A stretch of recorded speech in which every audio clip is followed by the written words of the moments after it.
করেছিলাম এবং দেখিয়েছিলাম যে ইকুইভ্যালেন্ট সার্কিটটা আমরা কিভাবে ড্র করি। আপনাদের হয়তো খেয়াল আছে এবং আপনাদেরকে বলেছিলাম এই যে ছবিগুলো রয়েছে, ডায়াগ্রামগুলি রয়েছে, এটা ড্র করা হয়েছে ইন্ডাকটিভ লোডের জন্য। আপনারা ক্যাপাসিটিভ লোডের জন্য প্র্যাকটিস করবেন। সবাই কি করেছেন?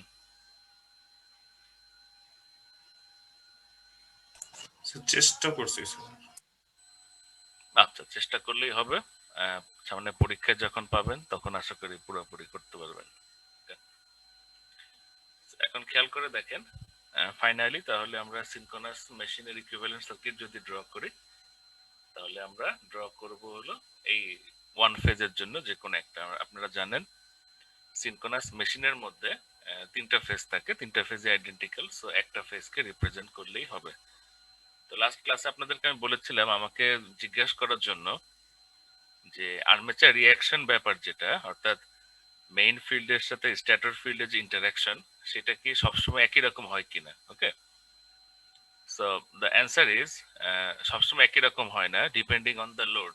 বিকজ এই ছবিতে খেয়াল করে দেখেন সবাই, এই ছবিতে খেয়াল করে দেখেন, এখানে আই এর পজিশন অনুযায়ী আমাদের বিএস যেটা স্ট্যাটর ফিল্ড, সেটার পজিশন চেঞ্জ হয়। তার মানে বুঝতেই পারতেছেন এই ছবিটা ড্র করা হয়েছে, এই ছবিটা ড্র করা হয়েছে ফর ইন্ডাকটিভ লোড, তাই না, যেখানে আই এ কারেন্টটা ছিল ল্যাগিং পজিশনে। এখন খেয়াল করে দেখেন ক্যাপাসিটিভ লোডের জন্য আই এ নিশ্চয়ই ল্যাগিং থাকবে না, তাই না, তার মানে আই এর পজিশনটা চেঞ্জ হবে। সো অবশ্যই ভেক্টর ডায়াগ্রাম বলেন বা এই যে চারটা ছবি, এগুলি একরকম হবে না, ডিপেন্ডিং অন দ্য লোড। অর্থাৎ এই আই এর পজিশন যদি চেঞ্জ হয়, ধরেন I A sir sir resistive লোডের জন্য স্যার দেখাতে একবার। রেজিস্টিভ লোডে দেখা দেওয়ার কিছু নেই। এই আই এ যেটা, সেটা ধরেন আপনি V5 বরাবর দিবেন। ওকে, এই যে V5 R I A inline থাকবে, সেটা রেজিস্টিভ লোড। ক্যাপাসিটিভ লোডে আই এটা লিডিং পজিশনে থাকবে। ওকে, তারপরে V5 এইরকম। আশা করি আপনারা পারবেন।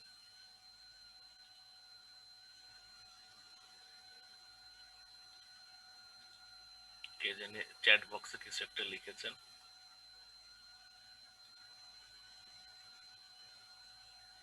এগুলো আপনারা HLW মানে কি? Hello sir. হ্যালো। হ্যালো মানে HLW কেমনে হইলো? কোনো মিলি নাই, কিছু নেই, যাই হোক। সো এটাই হলো ব্যাপার, অর্থাৎ আর্মেচার রিয়াকশনটা ডিপেন্ডিং অন দ্য লোড, অর্থাৎ কারেন্টের পজিশন যদি চেঞ্জ হয় তাহলে ভেক্টর থেকে দেখেন স্ট্যাটর ফিল্ডের ভেক্টর পজিশনটাও চেঞ্জ হবে, অ্যাজ এ রেজাল্ট আর্মেচার রিয়াকশনটা ভিন্ন ভিন্ন হবে। অর্থাৎ বিএস দেখেন এখানে অলমোস্ট কি অপোজিং ডিস্টেন্সে আছে, তাই না, মানে অপোজিং পজিশনে আছে, নট ডিস্টেন্স। এই বিএসটা যদি এখানে থাকতো তাহলে একরকম হতো, বিএসটা যদি এইখানে চলে আসতো তাহলে কিন্তু দেখেন অ্যাডিটিভ হয়ে যেত, তাই না। আমরা জানি দুইটা ভেক্টরের যোগফল ডিপেন্ড করে তাদের মাঝখানের অ্যাঙ্গেলের উপরে। ওকে, সো এটাই ছিল আমাদের ইম্পর্টেন্ট বোঝার ফ্যাক্টর। সো এখন দেখি যে অ্যাকচুয়ালি আসলে আর্মেচার রিয়াকশনটা কি হয়। সাধারণত ইন্ডাকটিভ লোডের জন্য এটা ডিম্যাগনেটাইজিং হয়, ক্যাপাসিটিভ লোডের জন্য এটা ম্যাগনেটাইজিং হয়, অর্থাৎ নেট ফ্লাক্সের পরিমাণ বেড়ে যায়, এজ এ রেজাল্ট টার্মিনাল ভোল্টেজটা বেড়ে যায়। রেজিস্টিভ লোডের জন্য এটা cross magnetising effect, which is inductive হচ্ছে বেটার বাট ক্যাপাসিটিভের মতো না আর কি। ওকে, ক্যাপাসিটিভ হচ্ছে কম, নেট ফ্লাক্সের পরিমাণ যেটা হয়, ওকে, মাঝে মাঝে একটা জায়গায় থাকে আর কি। আর যেহেতু ইন্ডাকটিভ লোডের কারণে নেট ফ্লাক্স আমার কমে যায়, তার মানে টার্মিনাল ভোল্টেজটা আমার কমে যাবে। ওকে, দ্যাটস ওয়াই আমরা যখন লোডিং করব কোনো সিনক্রোনাস জেনারেটরকে, তখন তার ইন্টারনাল ইম্পিডেন্সের জন্য তো একটা ড্রপ হয়ে টার্মিনাল ভোল্টেজ V5 অবশ্যই ই এর সমান হবে না, as well as due to this armature reaction inductive load যদি হয় বেশি ভোল্টেজ নেমে যাবে, ক্যাপাসিটিভ যদি হয় ভোল্টেজ ইনক্রিজ হবে, আর রেজিস্টিভের মাঝামাঝি কিছু একটা ড্রপ হবে, বাট ইন্ডাকটিভের মতো বেশি হবে না। ওকে, তো এই তিনটা বিষয় আপনারা একটু মাথায় রাখেন। প্র্যাকটিক্যালি এটাই ঘটে এবং আমাদের ল্যাবেও এটাই ঘটবে। যখন আপনারা এক্সপেরিমেন্ট নাম্বার 8-9 যখন করেছেন তখন সেটাই আসার কথা। ওকে, সো ল্যাবে আপনাদেরকে বলা হয়েছিল armature due to armature reaction. এখন আর্মেচার রিঅ্যাকশনটা আশা করি ভালো মতো বুঝতে পেরেছেন। ওকে, সো গত ক্লাসে এইটুকু পর্যন্ত শেষ হয়েছিল এবং আমরা বলেছিলাম থ্রি ফেজ ওয়াইন্ডিং কে ওয়াই ডেল্টা কানেকশন দেওয়া যায়। Today our main task is to draw the vector diagram. Okay, so খেয়াল করে দেখেন, this is the equivalent circuit. Okay, এটা হলো আমার ডিসি ফিল্ডের ইকুইভ্যালেন্ট সার্কিট, যেটা আমাদের প্রয়োজন নেই তেমন। This is the armature circuit, এবং আমি বারবারই বলতেছি যেহেতু থ্রি আইডেন্টিক্যাল ফেজ, সো আমাদের যে কোনো একটা ফেজেরটা ড্র করলেই হবে। ওকে, এবং কেভিএল ইকুয়েশনটা কি দেখেন, this is the terminal voltage, এবং এই টার্মিনাল ভোল্টেজটা কখন পাচ্ছেন, যখন জেনারেটেড ইএমএফ থেকে একটা ভোল্টেজ বাদ যাবে due to armature reaction plus এই যে কয়েল যেটা, অর্থাৎ প্রতিটা আর্মেচার তো একটা কয়েল, তাই না?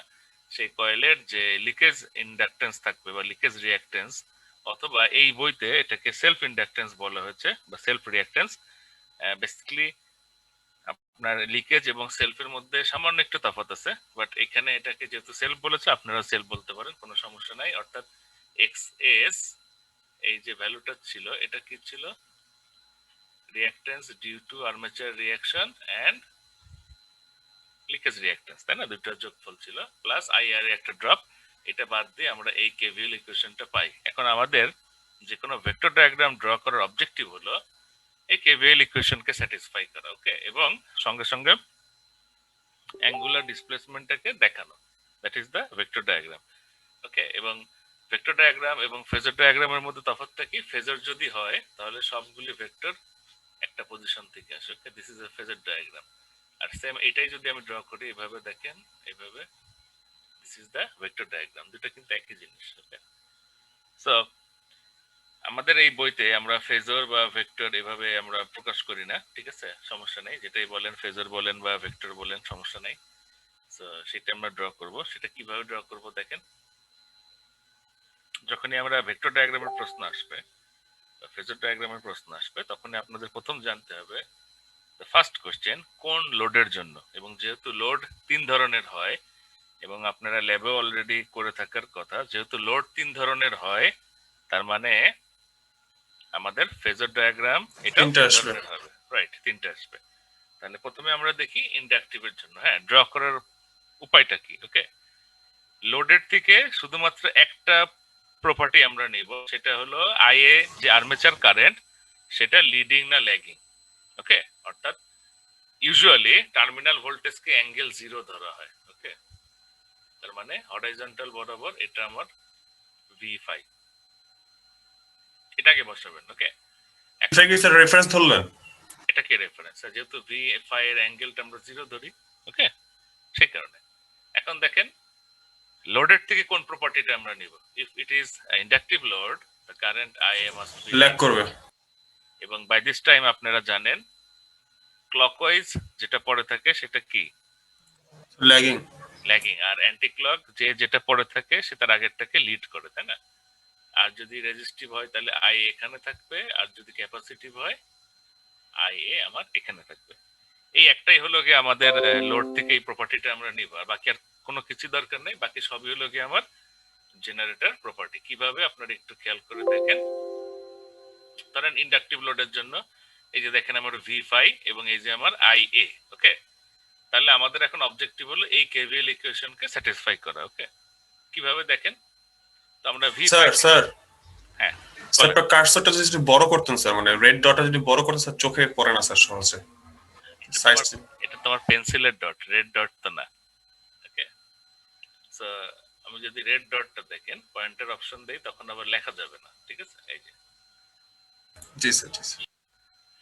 সো খেয়াল করে দেখেন, এই যে ভি5টা আমার এখানে। ওকে, তো ভি5 যদি এখানে থাকে তাহলে আই এটা আমার এখানে, because I said this is for inductive load এবং কারেন্ট মাস্ট বি ল্যাগিং। এবার খেয়াল করে দেখেন, কেভিএল ইকুয়েশন যদি আমি স্যাটিসফাই করতে চাই, তাহলে দেখেন এখানে আমার ড্রপ রয়েছে দুইটা, একটা হলো আই এক্সএস, এর সঙ্গে যে টার্মটা যুক্ত আছে। Okay, another one is I A R. Okay, তাহলে খেয়াল করে দেখেন আইআরএ থেকে আগে আমি শুরু করি। যদি আইআরএটা কি, it must B A vector, এবং ভেক্টরটা কি হবে দেখেন, আই এ যেটা সেটাই তার সঙ্গে multiplied by a scalar quantity R A. তার মানে ডিরেকশন আই এর দিকে স্যার। ডিরেকশন অবশ্যই আই এর দিকে, বিকজ আর এর কোনো অ্যাঙ্গেল ছিল না। সো এই ভেক্টরের অ্যাঙ্গেল চেঞ্জ হবে না, কিন্তু চেঞ্জ হবে কোথায়, অনলি ইন ম্যাগনিটিউড। ওকে, তো সেটাই হয়েছে ধরেন আই আর এ। এই কারণে দেখেন আমি আই এ যেটা ভি ফাই থেকে, যেহেতু ভি ফাই এর সঙ্গেই আমি যোগ বা বিয়োগ করব। ওকে, সো আই এর সঙ্গে প্যারালেল কিন্তু এটা। ওকে, আমরা জানি দুইটা প্যারালেল ভেক্টরের মাঝখানের অ্যাঙ্গেল কি, জিরো। জিরো। ওকে, সো এই আই এ আর এ এর উপরে আমি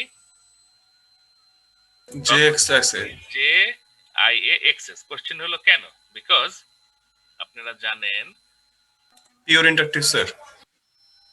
no, not the matter of pure inductive, definitely inductive, কিন্তু আমার কোশ্চেন হলো এই আই এক্সএসটা কেন লম্ব হলো, বিকজ দ্য টার্ম যে সমান সমান 1 ∠90। ওকে, তার মানে যে কোনো কোয়ান্টিটির সাথে, ওকে, স্কেলার হোক বা ভেক্টর হোক, এই যে যদি আমি গুণ করি তাহলে তার ম্যাগনিটিউড চেঞ্জ হবে না, কিন্তু 90 ডিগ্রি অ্যাঙ্গেল অ্যাডভান্স হবে। ওকে, দ্যাটস ওয়াই কি হলো দেখেন, আই আর এর সঙ্গে 90 ডিগ্রি আমি লম্ব দিলাম কি, যে আই এক্সিস ড্রপ, এবং এইটা আমি যদি যোগ করি তাহলে এইটা যেটা আমি পাবো সেটা কি, ই এ sir. I A Z S. Okay, এবং এই জিরো থেকে যদি এই মাথার টিপটা আমি যোগ করি সেটাই হলো গিয়ে আমার ই এ, তাই না? তার মানে দেখেন, অর্থাৎ এই কেভিএলটা দেখে যদি কারো বুঝতে অসুবিধা হয় তাহলে এভাবে লিখে নিতে পারেন, V phi plus I A R A plus J XS I A. যাদের ধরেন এই ইএ মাইনাস দেখে সমস্যা হচ্ছে আর কি, এই মাথায় একটু ইয়ে লাগতে পারে আর কি, তো তারা এভাবে লিখে নিতে পারেন, এতে সুবিধা হবে। ওকে, তো বুঝতেই পারলেন এভাবে আমরা ভেক্টর ডায়াগ্রামটা ড্র করতে পারি। অ্যান্ড অ্যানাদার থিং, এটা ছিল আমার কিসের জন্য, ইন্ডাকটিভ লোডের জন্য। সো রেজিস্টিভ লোডের জন্য কি হবে দেখেন, কাহিনী ভেরি সিম্পল। এই যে ভি ফাই এবং আই এ ইন ফেজ, তাই না? তাহলে দেখেন আই এর ড্রপটা এই বরাবর, তার সঙ্গে আই যে এক্সেস এই বরাবর, ইয়ে হয়ে গেল। ক্যাপাসিটিভের ক্ষেত্রে দেখেন আরো সহজ, এটা ভি ফাই যদি হয়, আই এটা অ্যাডভান্স পজিশনে থাকবে। ওকে, লিডিং কারেন্ট, তার সঙ্গে প্যারালেল আই আর এ, তার উপরে 90 ডিগ্রি পারপেন্ডিকুলার যে এক্সেস আই, এটা যোগ করলে আমার ইএ। এবং ভেক্টর ডায়াগ্রাম থেকে খেয়াল করে দেখেন যে ইএটা কি, যদি মেশিনকে আমি লোডিং না করি তাহলে ই এর যেটা সেটাই তো আমার নো লোড ভোল্টেজ, তাই না? আর লোডেড করা অবস্থা যেটা পাচ্ছি সেটাকে যদি আমি ভি ফাই ধরি, তাহলে খেয়াল করে দেখেন যে ইন্ডাকটিভ লোড যখন আমরা কানেক্ট করব তখন দেখেন টার্মিনাল ভোল্টেজ ই এর থেকে কিন্তু কমে গিয়েছে, তাই না? ক্যাপাসিটিভের দিকে তাকায় দেখেন, ই এর থেকে কিন্তু ভি ফাইটা বড়, ম্যাগনিটিউড দেখেই বোঝা যাচ্ছে, ঠিক আছে? ভি ফাইটা বড় ই এর চেয়ে, তার মানে দেখেন টার্মিনাল ভোল্টেজটা বেড়ে যাচ্ছে। এখান থেকেও কিন্তু আমরা এই যে লোডের যে ইফেক্ট সেটা দেখতে পারি। এবং ভবিষ্যতে যখন আমরা ভোল্টেজ রেগুলেশন দেখব, যেটা আপনারা এক্সপেরিমেন্ট 9-এ দেখেছেন, ভোল্টেজ রেগুলেশনটা কি, টার্মিনাল ভোল্টেজের যে চেঞ্জ ডিউরিং লোডিং কন্ডিশন। ওকে, সেখানেও দেখেন ইন্ডাকটিভের ক্ষেত্রে মাইনাস আসে, রেজিস্টিভের ক্ষেত্রে জিরো আসা উচিত, সেটাও আমাদের একটু মাইনাস আসে, অ্যান্ড ক্যাপাসিটিভের ক্ষেত্রে সেটা পজিটিভ আসে, তাই না? আমি ভুল বললাম, আপনারা কেউ ধরতে পারলেন না, ঠিক আছে? স্যার ক্যাপাসিটিভে মাইনাস আছে। ক্যাপাসিটিভে মাইনাস আসে because the equation was V no load minus V full load. Okay, so আমি আশা করেছিলাম আপনারা যেহেতু ল্যাবে করেছেন, সো খেয়াল আছে, বাট পড়েননি, যাই হোক। সো ল্যাব রিপোর্টটা কিন্তু রেগুলারলি করেন, আদারওয়াইজ শেষ মুহূর্তে করতে পারবেন না। সো রেগুলেশন যখন আমরা দেখব তখন আমরা দেখব যে আহ, খুব বেশি পজিটিভ বা খুব বেশি নেগেটিভ কোনোটাই আমাদের জন্য ভালো না। আমরা চাই যে লোডিং এর সাথে সাথে যেন টার্মিনাল ভোল্টেজ খুব একটা চেঞ্জ না হয়। এটাই ছিল সিনক্রোনাস জেনারেটরের ভেক্টর ডায়াগ্রাম, আশা করি আপনারা ড্র করতে পারবেন। এরপরে দেখেন power and torque in S G. Okay, so synchronous জেনারেটরের ক্ষেত্রে when we are studying on the generator, পাওয়ারের ইকুয়েশনটা আমাদের জন্য জরুরি, টর্কের ইকুয়েশনটা এতটা জরুরি নয়। Okay, because torque here is the induced torque, যেটা জেনারেটরের ক্ষেত্রে আমাদের জন্য এত গুরুত্বপূর্ণ না। বাট আমরা যখন মোটর নিয়ে স্টাডি করব, ওকে, মোটর নিয়ে যখন আমরা স্টাডি করব তখন দেখবেন যে আমাদের টর্কের ডেরিভেশনটা আমরা করব। সো জেনারেটরের জন্য আমরা টর্কের ডেরিভেশন করতেছি না, এটা লাস্টে গেলে একটা সংক্ষিপ্ত ইকুয়েশন দিয়ে দেখাই দিব যে এটা টর্ক। বাট পাওয়ারের ইকুয়েশনটা জরুরি। ওকে, পাওয়ারের ইকুয়েশনটা বোঝার জন্য আমাদের প্রথমে আপনারা মেশিনে যে পাওয়ার স্টেজ গুলো দেখেন সেটা একটু আমাদেরকে দেখতে হবে। ওকে, একটা জেনারেটরের ইনপুট পাওয়ার কি, ইলেকট্রিক্যাল না mechanical? Mechanical. Mechanical sir. Mechanical, তাই না? কিভাবে আসে ধরেন আমরা এটা আমি বারবারই বলি, বাট তারপরে আপনারা মানে মনে রাখেন, হুইচ ইজ এই যে মেকানিক্যাল এনার্জিটা আমরা কিভাবে দেই, by means of prime mover, তাই না? তো প্রাইম মুভার কি কি হতে পারে? টারবাইন হতে পারে, ইউজুয়ালি লার্জার পাওয়ার প্ল্যান্ট গুলোতে সবই তো টারবাইন। অথবা কি হতে পারে? ইঞ্জিন, তাই না? যে কোনো ধরেন মোটর আর কি, মানে মোটর বললে ভুল হবে, সরি, ইঞ্জিন। যে কোনো ইঞ্জিন সেটাকে প্রাইম মুভার হিসেবে রান করাবে আর কি। সো ইনপুট এনার্জি যেটা ফুলি মেকানিক্যাল। হ্যাঁ, তো মেকানিক্যাল যে পাওয়ার ইনপুট সেটা আমরা কি লিখতে পারি দেখেন, টাও অ্যাপ্লাইড ইনটু ওমেগা এম, এটা ইনপুট পাওয়ার আমার আসলো আর কি। হ্যাঁ, সেখান থেকে আমার অ্যাস্ট্রে লস হবে আর কি, তারপরে ফ্রিকশন এন্ড উইন্ডেজ লস হবে, তারপরে কোর লস হবে, তারপরে আই স্কোয়ার আর লস যেটা কপার লস হবে, তারপরে আমি কি পাবো? আউটপুট পাওয়ারটা আমি পাবো। না, এটা আপনারা বুঝতেই পারেন যে কোনো একটা মেশিনকে, এই শুধু নট অনলি মেশিন, যে কোনো আমাদের ওয়ার্কিং সিস্টেম যে কোনো কিছুতে ইনপুটে আমি যে পাওয়ারটা দিব তার কিছু পরিমাণ সেই সিস্টেমের পিছনে ব্যয় হবে, বাকিটা দিয়ে আমি কাজ করতে পারবো। ওকে, এটা আপনার থার্মোডাইনামিকের ল কিন্তু, ঠিক আছে? ইঞ্জিনের ক্ষেত্রে, মেকানিক্যাল সিস্টেমের ক্ষেত্রে প্রযোজ্য, ইলেকট্রিক্যাল আমাদের প্রতিটা মেশিনের ক্ষেত্রেই প্রযোজ্য। অর্থাৎ এফিসিয়েন্সি ক্যান নট বি 100%। ওকে, এবং কখনো যদি সেটা হয়, যেমন মাঝে মাঝে পেপারে খবর আসে, বাতাসে চলে গাড়ি, একবার ঘুরাই দিলে পাবেন নিরবিচ্ছিন্ন বিদ্যুৎ উইদাউট এনি প্রাইমারি ফুয়েল। যে নিউজগুলো খুবই আনন্দদায়ক, বাট বিশ্বাস করার কোনো কারণ নেই। এবং যে কোনো কিছু প্রথমে অবিশ্বাস করাটাই বুদ্ধিমানের কাজ।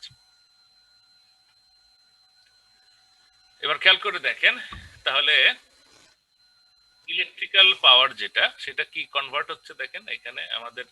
পরবর্তীতে ভেক্টর ডায়াগ্রামটা যদি একটু আমরা দেখতাম তাহলে সেখানে আমরা ব্যাখ্যা করতে পারবো। আপাতত এখানে একটু দেখতে থাকেন। পি কনভার্সন যেটা দেখেন, টাউ ইনডিউসড অর্থাৎ ওমেগা এম, সেটা সমান সমান আমি লিখতে পারি 3 EA IA cos ডেল্টা। ওকে, ডেল্টার অ্যাঙ্গেলটা হলো ইএ এবং আই এর মধ্যে। ওকে, এই ইকুয়েশনটা না বোঝার কিছু নেই, বিকজ যে কোনো ইলেকট্রিক্যাল পাওয়ারের ইকুয়েশন হলো ভোল্টেজ, কারেন্ট এবং তাদের মাঝখানের অ্যাঙ্গেল। ওকে, তো বিফোর দ্য কপার লসটাকে এখানে আমি পাওয়ার স্টেজের লাস্টে রেখেছি, তার আগে আমার অ্যাস্ট্রে লস, ফ্রিকশন লস এবং কোর লস। ওকে, এর মধ্যে অলমোস্ট একটা হলো গিয়ে আমার মেকানিক্যাল লস আর কি, আপনার যে ফ্রিকশন এন্ড উইন্ডোজ, এটা ডিপেন্ড করে রোটেশনের উপরে। কোর লস এটা হলো গিয়ে আমার আপনার ইলেকট্রিক্যাল প্রপার্টি যেগুলো আর কি, ধরেন কপার, নট কপার, যে আপনারা পড়েছেন মেশিনের ক্ষেত্রে, ইডি কারেন্ট লস এবং হিস্টোরেসিস লস, এটা হলো আপনার অল্টারনেটিং ফ্লাক্সের জন্য হয় আর কি। আর অ্যাস্ট্রে লস হলো গিয়ে আপনার এই সব কিছু লস বাদ দেওয়ার পরেও মেশিনের সঙ্গে অ্যাসোসিয়েটেড কিছু পরিমাণ লস থাকে। ওকে, সেই লসটা হলো আমার অ্যাস্ট্রে লস।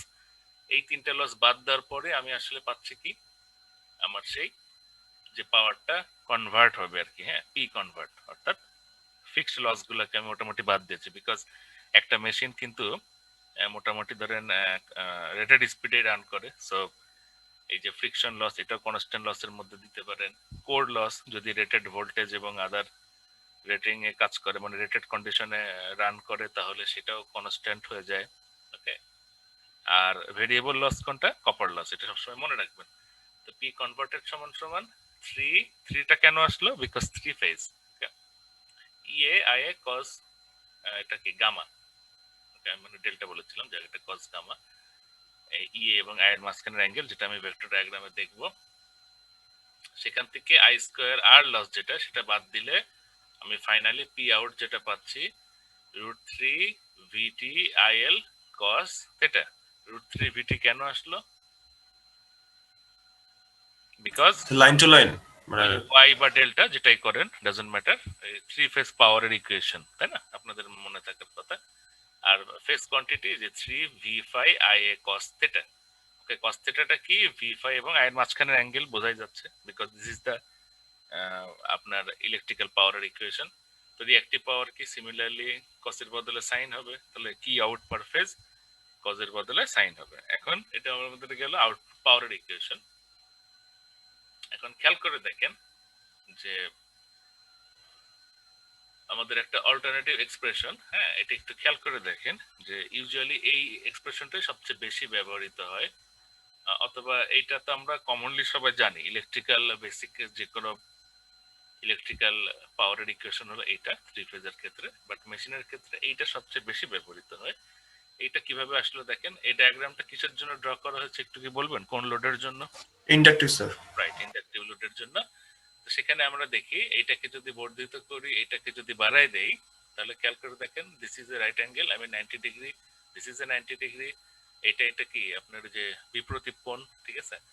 তাহলে এটাও যদি থেটা হয়, মানে এটা যদি থেটা হয় তাহলে এটাও থেটা, এবং আমি বলেছি v5 এবং i এর মাঝখানের অ্যাঙ্গেল থেটা। আর এটা আবার কি ই এ সাইন ডেল্টা, বিকজ ডেল্টা হলো আমার v5 এবং ই এর মাঝখানের অ্যাঙ্গেল হলো delta. Okay, it's very important. Okay, torque angle বা লোড অ্যাঙ্গেল, যেটা আমরা আস্তে আস্তে সামনে যেয়ে দেখবো। ওকে, এবং আগের স্লাইডে বলেছিলাম এই যে ই এ এবং আই এর মাঝখানের অ্যাঙ্গেল হলো যে গামা। ওকে, গামা সমান সমান দেখেন ডেল্টা মাইনাস থেটা আর কি, ঠিক আছে? এখানে দেখে আপনাদের প্লাস যদি মনে হয় সেটা প্লাস করতে পারেন, সমস্যা নেই। এখন খেয়াল করে দেখেন ই এ সাইন ডেল্টা সমান সমান XS I A cos theta, এটা লেখা যায়, তাই না? ওই যে আপনাদের ত্রিভুজের যে ইয়েগুলো আছে, লম্ব বাই ভূমি, ভূমি বাই অতিভুজ, যে ব্যাপারগুলি আছে আর কি, সেখান থেকে এটা আমি লিখতে পারি। লেখার পরে এই আই এ কস থেটার ভ্যালুকে আমি বসাই দিচ্ছি আগের ইকুয়েশনে, বসাই দিয়ে আমি যেটা পাই সেটা হলো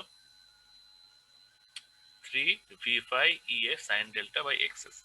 This is very important equation because যখন আপনারা পাওয়ার সিস্টেম পড়বেন তখন দেখবেন ট্রান্সমিশন লাইনের ক্ষেত্রে সিমিলার ইকুয়েশন পাবেন। ওকে, এবং এই ইকুয়েশনে মজার বিষয় দেখেন আর এ কিন্তু নাই, ঠিক আছে?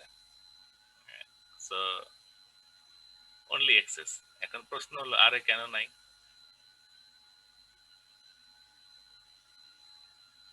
স্যার আর্মেচার রেজিস্ট্যান্স অনেক কম। রাইট, আর্মেচার রেজিস্ট্যান্স এতটাই কম হয়, দেখেন এই ভেক্টর ডায়াগ্রামের মধ্যেও, হ্যাঁ, আপনি যে বললেন ইন্ডাকটিভ লোডের জন্য, এটার সাথে আমরা আগে যে ফেজর ড্র করেছিলাম, সবাই খেয়াল করে দেখেন আইআর এ কম্পোনেন্টটা কি আছে? না স্যার।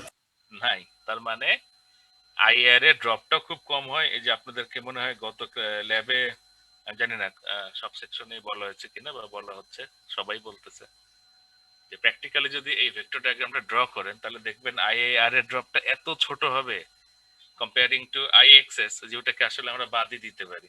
হ্যাঁ, এই কারণে মেশিন মডেলিং এর ক্ষেত্রে আইআর এর ড্রপটা মানে অনেক জায়গায় নেগলেক্ট করা হয়, এবং পরবর্তীতে যখন পাওয়ার সিস্টেম পড়বেন, যখন আমরা লার্জার সিস্টেম আপনি লিখবেন বা ফিডার ড্র করবেন, সেখানে এই লার্জার মেশিন যা যা আছে সবগুলোকে রিঅ্যাক্টেন্স দিয়ে প্রকাশ করা হয়, অর্থাৎ আর এ নিয়ে আসলে আমাদের মাথা ব্যথা নাই।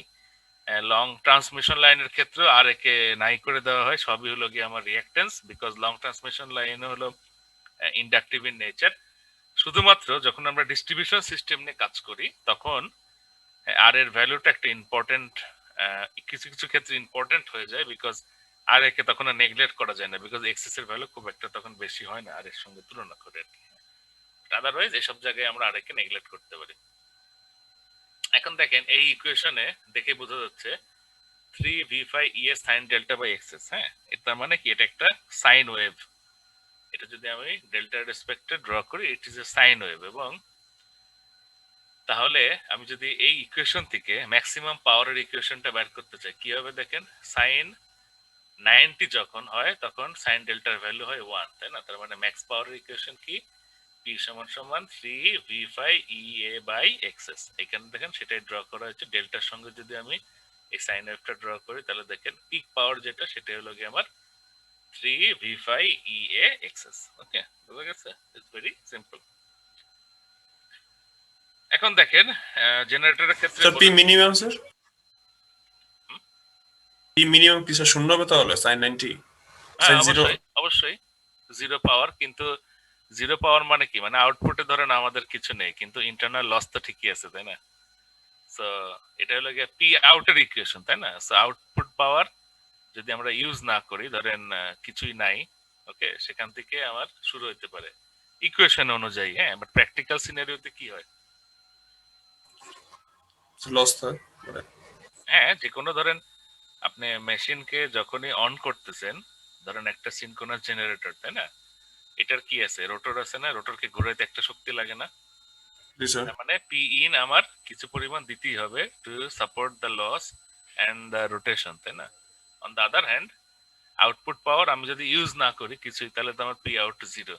ওকে, এবং রোটরের উপরে যদি আমার লোড না হয়, সো আপনার এখন মনে হতে পারে যে ইনিশিয়ালি তাহলে সাইন ডেল্টা মনে জিরো অ্যাঙ্গেলে থাকবে, তার মানে পি আউট জিরো। অ্যাকচুয়ালি আসলে তা হবে না। কেন হবে না একটু কি বলতে পারবেন?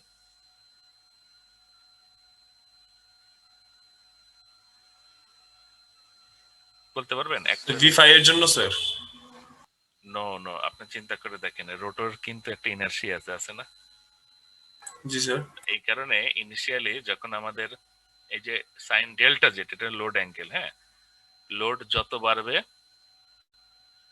তত বেশি আমার কি হবে, এই ডেল্টার ভ্যালু বাড়তে থাকবে। ওকে, জেনারেটরের উপরে যত লোড আপনি দিবেন, ইনিশিয়ালি যদি আপনি কিছু লোড নাও দেন, তবু ডেল্টা জিরো পজিশনে থাকবে না। থাকবে না স্যার। হ্যাঁ, কিছুটা অ্যাঙ্গেল থাকবে আর কি, দ্যাটস ওয়াই আপনার পি আউট জিরো হবে না। ওকে, বাট খুব সামান্য। এটা আপনি যদি মেশিন মডেলিং করেন তাহলে দেখবেন রোটর অ্যাঙ্গেলকে কখনোই ওই যে জিরো ধরা যায় না আর কি, ঠিক আছে? কিছুটা ভ্যালু দিতে হয়, বিকজ আমরা যখন ম্যাট্রিক্স ফর্ম করি, সেই ম্যাট্রিক্স এরকম মাঝখানে একটা দুটো এলিমেন্ট নাল মানে জিরো হয়ে গেলে সমস্যা আছে। ওকে, ম্যাট্রিক্স সলভ করা যায় না, এবং এটা প্র্যাকটিক্যালও না। সামথিং পার ইউনিট এটার ভ্যালু দেওয়া হয়। ওকে, সো নো লোড বলে আসলে নো লোড কথাটা আসলে ঠিক না, বুঝতে পেরেছেন? বিকজ রোটর বলেন বা যাই বলেন, এগুলো ইটসেলফ, ধরেন সিনক্রোনাস জেনারেটর চিন্তা না করে তাহলে বুঝতে আরো সুবিধা হবে। এটাকে যদি মোটর হিসেবে চিন্তা করেন, হ্যাঁ, ধরেন এটা একটা সিনক্রোনাস মোটর, তাহলে খেয়াল করে দেখেন যে এই মোটর যেটা, তার তো শ্যাফট মানে রোটর যেটা, হ্যাঁ, এটা কি লোহার তৈরি এবং ইনার্সি আছে, তার মানে এটাকে ঘোরাতে একটু শক্তি লাগে, তাই না? তার মানে এই যে লোড অ্যাঙ্গেল যেটা, আপনি যদি কোনো লোড নাও চাপান তবু সে এটাও থাকবেই স্যার একটা। ডেল্টা মানে জিরো হবে না, হয়তো কত অল্প অ্যাঙ্গেল থেকে শুরু হবে। That was the point. এটা আস্তে আস্তে বুঝবেন, হ্যাঁ,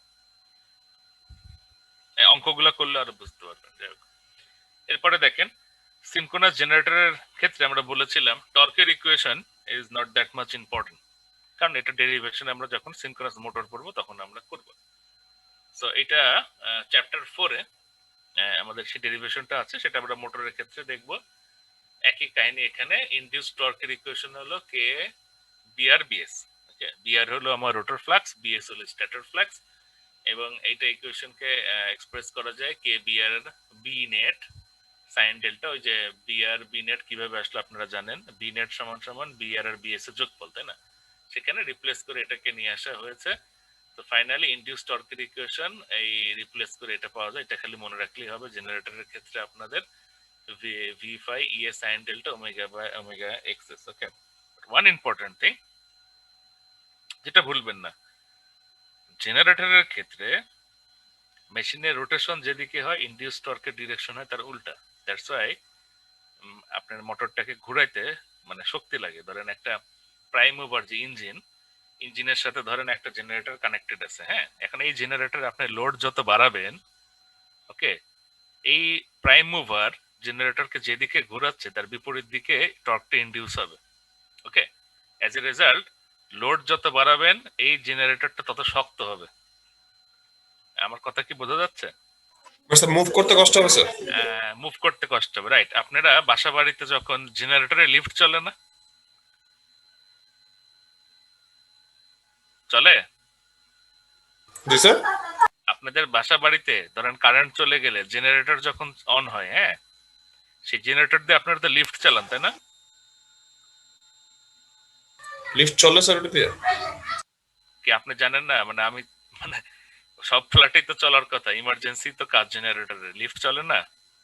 চলবে মনে হয় স্যার। আচ্ছা, মানে আপনি শিওর না? হ্যাঁ চলে, ঠিক আছে, সব বাসাতেই মোটামুটি জেনারেটর লাগানোই হয় যেন লিফটটা চলে, ইমার্জেন্সি যেহেতু। হ্যাঁ, তো খেয়াল করে দেখেন, লিফট মানে কি একটা অনেক বড় লোড আর কি, ঠিক আছে? তো যেই লিফটটাকে আপনি অন করবেন এবং ধরেন একটা ফ্লোর থেকে অন্য ফ্লোরে যাবেন, খেয়াল করে দেখেন জেনারেটরের সাউন্ডটা চেঞ্জ হয়ে যায়, ঠিক আছে? যারা খেয়াল করেন নাই, আজকে বাসায় যায়, অবশ্য এখন তো ইলেকট্রিসিটি যায় না, সো এই সুযোগ মনে আর পাবেন না। অর্থাৎ আমি যেটা বলতে চাচ্ছি, সিনক্রোনাস জেনারেটরের উপরে লোড যত বাড়াবেন, ইভেনচুয়ালি তাকে ঘোরানো তত শক্ত হবে আর কি। এবং যত ঘোরানো শক্ত হবে, তার মানে ইভেনচুয়ালি ওই যে প্রাইম মুভার ছিল, হ্যাঁ, সেই প্রাইম মুভারের উপরে লোডটা বেশি পড়বে। অর্থাৎ আমাকে প্রাইমারি সাপ্লাই, অর্থাৎ স্টিম হলে স্টিম, ইঞ্জিন হলে ইঞ্জিনের ফিউয়েল বাড়াতে হবে, আদারওয়াইজ কি হবে, সে সেই শক্তিটা জেনারেট করতে পারবে না, বিকজ শক্তি তো আর আকাশ থেকে আসবে না, এই প্রাইম মুভার যে শক্তিটা দিবে সেটাই জেনারেটরে ট্রান্সমিট হবে, তাই না? That's why this is call energy conversion. So যেটা খালি মাথায় রাখবেন কি, এক লাইন, ওয়ান লাইন মাথায় রাখবেন, সিনক্রোনাস জেনারেটরের ক্ষেত্রে এই ইনডিউস টর্কের ডিরেকশন হবে মেশিনটা যেদিকে ঘুরতেছে তার বিপরীত দিকে। ওকে, এটা মাথায় রাখবেন, এটা মাথায় রাখলেই হবে, ঠিক আছে? আর ইকুয়েশন তো এটা, আমরা যখন সিনক্রোনাস মোটর পড়বো তখন আমরা এই টর্কের ইকুয়েশনটা পুরাই ডিরাইভ করব। মোটরের ক্ষেত্রে যে আবার দেখবেন, যেহেতু সেটা মোটর, ইনডিউস টর্কের ডিরেকশন যেদিকে, মোটরটা ঘুরবে সেদিকে। ওকে, তো এই জন্য এটা বললাম, এটা মাথায় রাখেন আর কি। এরপরে দেখেন measuring synchronous generator model parameters. Okay, অর্থাৎ আমাদের সিনক্রোনাস জেনারেটরের যে মডেল প্যারামিটার কি কি, এই যে এক্সএস এবং আর এর ভ্যালুটা আমরা আপনাকে যদি আমরা একটা মেশিন প্রোভাইড করি আমাদের ল্যাবে, যেটা আপনারা এক্সপেরিমেন্ট 7 এ করেছেন, ওকে, সেই এক্সপেরিমেন্ট 7 নিয়ে আসলে এটা আলোচনা আর কি। হ্যাঁ, তো এটা ইনশাল্লাহ আমরা নেক্সট ক্লাসে করব। আজকের ক্লাসে যদি কারো কোনো কোশ্চেন থাকে এখন আপনারা আমাকে জিজ্ঞেস করতে পারেন। স্যার ফেজার ডায়াগ্রাম থেকে স্যার সার্কিট ডিজাইন করা যায় উল্টা? সার্কিট ডিজাইন করার তো কিছু নাই, জেনারেটরের সার্কিটের আবার কি আছে দেখেন। না স্যার, যদি স্যার এই ফেজার ডায়াগ্রাম দেওয়া থাকে সেখান থেকে এই যে সার্কিটটা আঁকলাম খাতায়, এটা কি করা যাবে কিনা? এটা তো আপনার যে কোনো ইসের জন্য প্রযোজ্য, এটা তো মেশিনের সার্কিট, এটা তো লোডের কিছু নাই। বুঝতে না পেরেছেন? স্যার, ও বলতে চাইছে যে আমরা যদি মানে রিভার্স স্যার, রিভার্স। ডায়াগ্রাম দিলে আমরা কি ফেজর ডায়াগ্রাম থেকে যে সার্কিট থেকে ফেজর ডায়াগ্রাম করছো ওইটাকে আবার আঁকতে পারবো কিনা? রিভার্স ইঞ্জিনিয়ারিং অবশ্যই পারবেন, কিন্তু মানে আছেটা কি দেখেন, এই সার্কিটে দেখেন, এই যে ফেজার ডায়াগ্রাম, হ্যাঁ, এখান থেকে আপনি আই এর ভ্যালুটা পাইতে পারেন, ভি5 পাইতে পারেন, আই আর এ পাইতে পারেন, ঠিক আছে? তাহলে আই আর এ যদি পান তাহলে সেখান থেকে আপনি আর এর ভ্যালু বাইর করতে পারেন, তো এখানে আর এর ভ্যালুটা লিখে দিতে পারেন, এক্সএস পাই যেতে পারেন, ঠিক আছে, এক্সএস লিখতে পারেন। বাট এটা তো আপনার জানাই আছে, একটা ই এর সঙ্গে সিরিজে একটা ইম্পিডেন্স, তারপরে আমার টার্মিনাল ভোল্টেজ ভি5। Got my point? জি স্যার। সো রিভার্স বলেন বা যাই বলেন সেটা তো করাই যায়, ঠিক আছে, অঙ্ক থেকে যদি করতে চান। ফেজার ডায়াগ্রাম তো ইজি, এই ফেজার ডায়াগ্রাম আপনারা ট্রান্সফরমারও করে আসছেন, জি স্যার, 2 সো এই সেম জিনিস। ওকে, একই কাহিনী। ইলেকট্রিক্যাল ইঞ্জিনিয়ার মানে draw some of vector diagrams and this is very important. Okay, any question?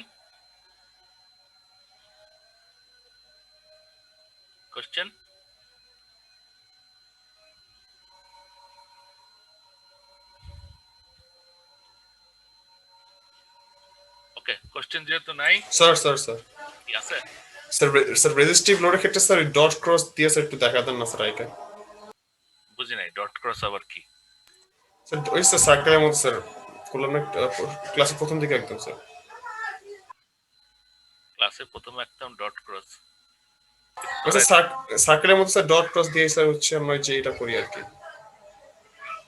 Dot ক্রসের কোনো ব্যাপার না। দেখেন ডট ক্রসটা কখন আসে, ধরেন এই যে একটা আমি জেনারেটর যদি দেখাই, ওকে, ধরেন একটা কন্ডাক্টর আছে, এই যে একটা একটা কন্ডাক্টরটা কিরকম, এই তো কন্ডাক্টর, তাই না? এটা না, এটাকে আপনি এখানে কিভাবে স্থাপন করেছেন? ধরেন আমি বললাম প্লাস, এই যে মাইনাস, তাই না? তাহলে কারেন্ট এই যে যাচ্ছে, কারেন্ট এই যে আসতেছে, ঠিক আছে? এখন এইটাকে যদি সেম আমি এখানে স্থাপন করি তাহলে কোনটা ডট হবে? অবশ্যই this is the dot and this is the cross. বুঝতে পেরেছেন? যখন আমি কন্ডাক্টর রাখবো তখন আমি ডট এবং ক্রস কারেন্টের ডিরেকশনটা দেখার জন্য। এখানে তার ডট ক্রসের কোনো ইস্যু নাই, it's only equivalent circuit electrical, এটা সম্পূর্ণ আপনাদের জিনিস। এই যে ভেক্টর ডায়াগ্রাম যেটা আপনারা অলরেডি সেই 1-1 এর সার্কিট থেকে করে আসতেছেন, নট 1-1, 1-2 থেকে আর কি। সো ডট ক্রসের কোনো ব্যাপার কি এখানে আছে? আছে কোন ডট ক্রসের ব্যাপার? না স্যার। স্যার রাইট, এইসব জায়গায় ডট ক্রসের ইস্যু না। ডট ক্রসের ইস্যু আসলে হলো আপনার যেখানে ওই যে আমরা ড্র করবো, যেমন এই যে সব এই ডায়াগ্রাম গুলো যখন ড্র করবো, এখানে দেখেন ডট আর ক্রস মানে কি আমি আগেই বলেছি, ধরেন একটা ডট এবং একটা ক্রস, ঠিক আছে, একটা ওয়াইন্ডিং কমপ্লিট হলো, মানে একটা লুপ ধরেন, একটা এই যে স্ট্যাটর বার একটা শেষ করলো, একটা কয়েল, হ্যাঁ, আর একটা ডট, একটা এই যে এই 180 ডিগ্রি পরে থাকে, মানে এটা ফুল পিচ কয়েল, যেটা আমরা পরবর্তীতে শিখবো আর কি। এই যে সি, এই যে সি প্রাইম, এটা একটা মিলে আর কি। হ্যাঁ, তাহলে বুঝতে পারলেন তিনটা ফেজ। এটা ওয়ান লুপ কয়েল যদি আমি ধরি, সেটা ফুল পিচ তিনটা কয়েল, দেখেন মেকানিক্যালি 180 ধরে একটা বাহু আর একটা বাহু আর কি, এরকম শুধু থিং। এখানে আপনার ডট আর ক্রস আসবে, আদারওয়াইজ ভেক্টর এবং ইকুইভ্যালেন্ট সার্কিটের ডট ক্রস আসার কিছু নেই। আর কার কোনো কোশ্চেন আছে? আচ্ছা, কুইজ নিয়ে আমরা হয়তো আলোচনা করব। কুইজের আগে আমার এই লেকচার ভিডিওগুলো আপলোড করে দিব, তো সমস্যা হবে না, ঠিক আছে? ওকে, আজকের মতো তাহলে বিদায় নিচ্ছি। কুইজ কবে স্যার? নেক্সট উইকে না স্যার? কুইজ হলো নেক্সট উইকে নিতে পারি, ঠিক আছে, জানাবো। স্যার নেক্সট উইকে নিয়েন না স্যার। কেন? স্যার দুটো অলরেডি ঝুলে আছে স্যার। নেক্সট উইকে ঝুলে আছে দুটো আর কি। আচ্ছা, দেখি, তো দেখা যাবে, সমস্যা নেই। আচ্ছা, আপনারা একটু এই, স্যার নেক্সট উইকে স্যার সব সাবজেক্ট। আচ্ছা ঠিক আছে, সমস্যা নেই, দেখতেছি। আচ্ছা আপনারা, আচ্ছা প্রতিদিন আমার ক্লাসের টাইমে একটু ভুল হয়ে যায়, বুঝছেন? এটা একটু আপনারা আমাকে মনে করে দিন, হ্যাঁ। গত ক্লাসও ভুলে গিয়েছিল, আমার মনে হচ্ছিল 12টা 50 পর্যন্ত ক্লাস, অ্যাকচুয়ালি আসলে তো 1টা পর্যন্ত ক্লাস। আমি তো এই জন্য ক্লাস ভাবছি শেষ, কিন্তু আসলে তো ক্লাসের টাইম ছিল, এটা পড়া শেষ করা যেত আজকে।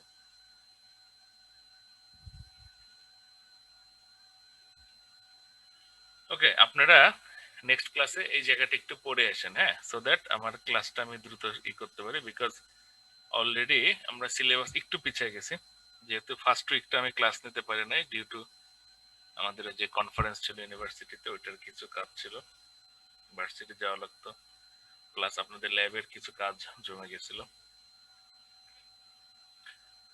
এই কারণে নেক্সট দিন থেকে একটু আমাদেরকে দ্রুত আগাইতে হবে, ঠিক আছে? তো আপনাদেরকে একটা হোমওয়ার্ক দেই, সেটা হলো এইটা একটু পড়ে আসতে হবে।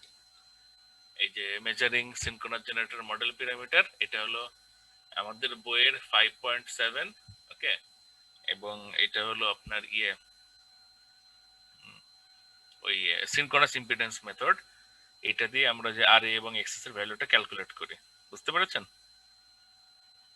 সবাই একটু পড়ে আসেন, আমি খুব ডিটেলস এ যাব না, খুব সহজ জিনিস, this thing is very easy. হয়তো আপনাদেরকে আমি কোশ্চেন করবো, আপনারা অ্যান্সার দিবেন, ঠিক আছে? তাহলে আমরা এটা দ্রুত শেষ করে পরবর্তীতে আমরা এই যে সিনক্রোনাস জেনারেটর অপারেশনে যাব। দিস ইজ ভেরি ইন্টারেস্টিং, এবং এইটাই আপনাদের প্র্যাকটিক্যাল জীবনে অনেক কাজে আসবে। তো আজকের মতো তাহলে এখানেই বিদায় নিচ্ছি, ঠিক আছে? সবাই ভালো